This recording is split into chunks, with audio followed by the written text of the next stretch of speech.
And then I talked to Kenny, the new president of the DSB Senate, and I was giving him recommendations on how he could do the job.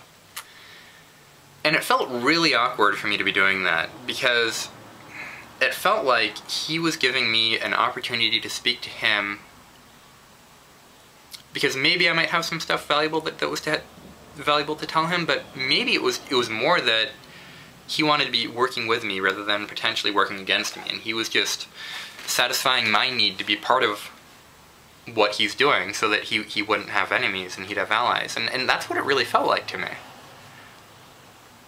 I mean, I think I do basically like Kenny. I mean, I think that you know, I mean, I'm always wary of people who are oriented toward being successful, which I think Kenny is. I mean, that's a scary thing for me.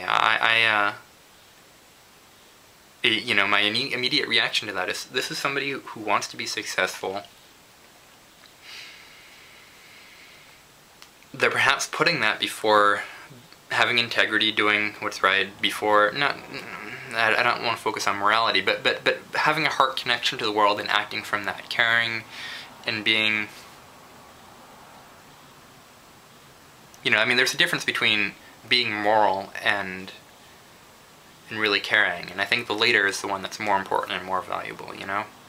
Because morality is just kind of like a system with rules, and you can find loopholes in the rules, and you can fool yourself into thinking that you're doing something moral and whatever, and it's just really kind of a mental thing. But just having this heart connection to the world where you know, you really care about people, you really care about the world, and you're acting from that place primarily,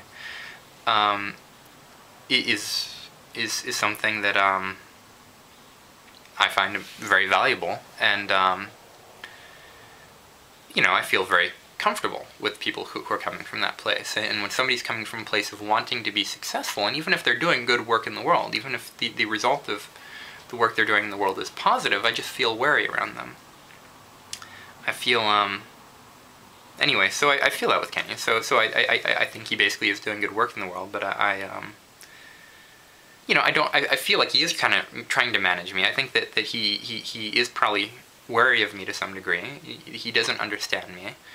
I'm sure I don't really understand him either. And just not being able to connect, to be understood, puts me on edge, kind of. It makes me feel wary.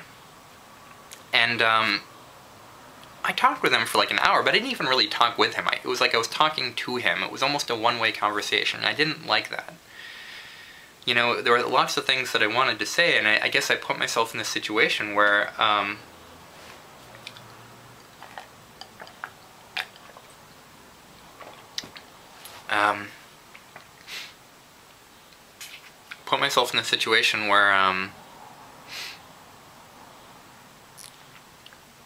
where I was just kind of a weird person that somebody was dealing with. That's what it felt like to me, and maybe I'm projecting. Maybe that's not really what it was, but that's what it felt like to me.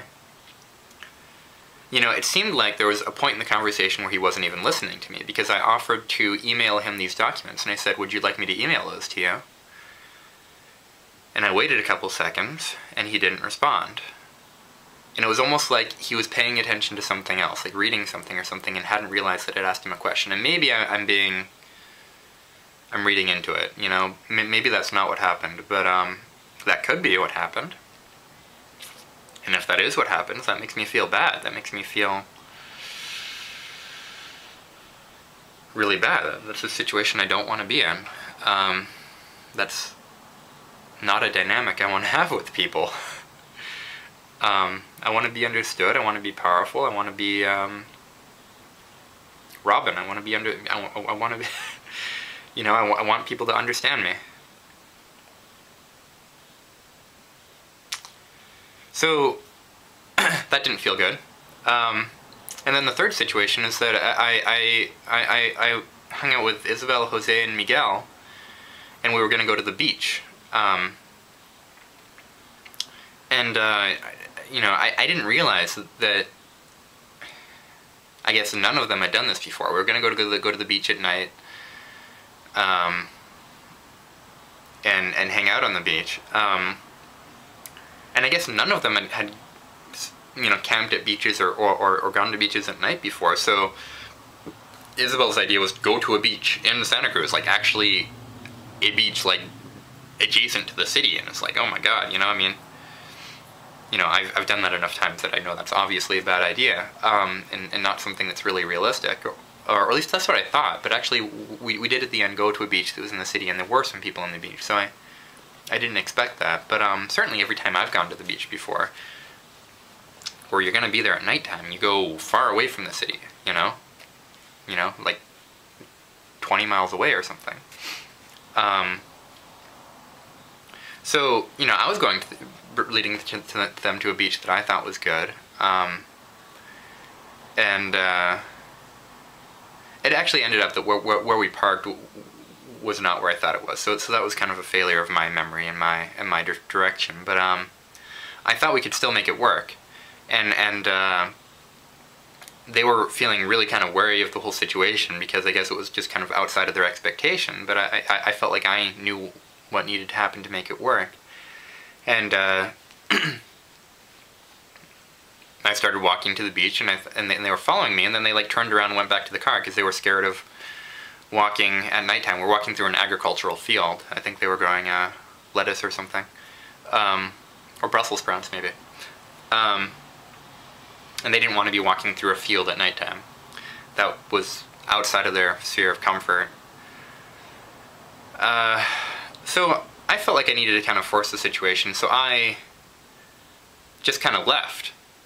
I said, I'll scout it out and I'll come back, and Jose said no, and I'm like, well, screw it, I don't want to argue with these people. I'll just go there, I'll go to the beach, I'll tell them I went to the beach and come back, and then they'll feel comfortable walking there with me, because it won't be this big fear of the unknown thing. They'll have somebody who knows where they're going.